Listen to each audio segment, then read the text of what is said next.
Have you ever had one of those moments that seem scary at first, but once you're done, you say, that wasn't so bad?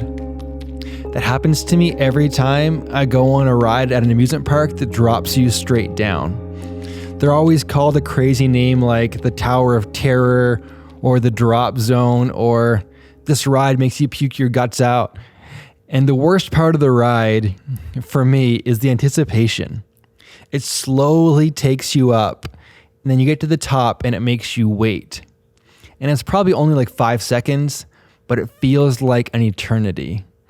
And just when you think that the ride's broken, it drops you straight down and your stomach goes into your throat and you scream your face off and you're terrified.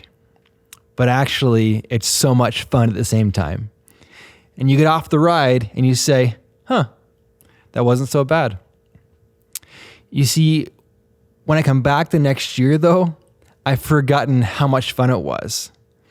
And I get afraid of the ride, and this fear keeps me from wanting to do it. Because so quickly, we just lose that memory of how great the experience was. I think this happens a lot in our relationship with God. There'll be a time where he proves his faithfulness to us, how trustworthy he is.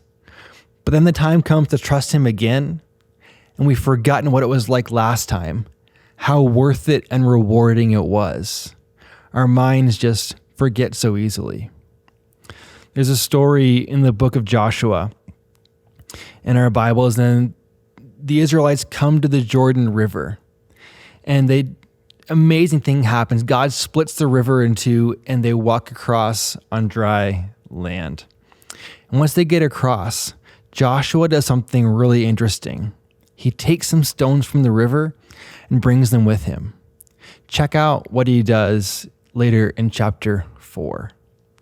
It says, "Now Joshua set up in Gilgal the 12 stones they had taken from the Jordan. He told the Israelites, 'When your children someday ask their fathers, what do these stones represent? Explain to your children, Israel crossed the Jordan River on dry ground. For the Lord your God dried up the water of the Jordan before you while you crossed over. It was just like when the Lord your God dried up the Red Sea before us while we crossed it.'"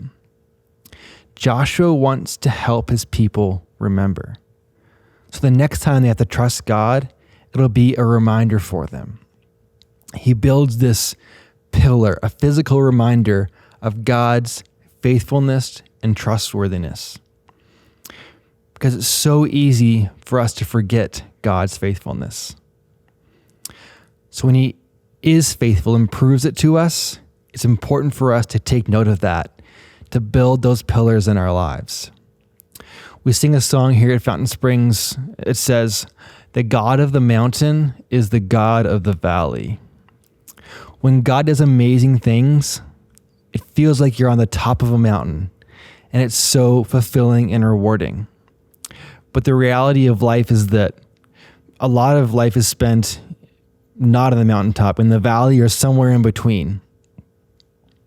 So when God shows his faithfulness on the mountaintop, take note of it. Write it down. Tell somebody about it. Tell the stories. Set up reminders and pillars in your life. So that when the valley comes and you begin to wonder where your faithful God is God trustworthy? You can look back on those pillars, those stories, and those reminders, and you can know that God is faithful.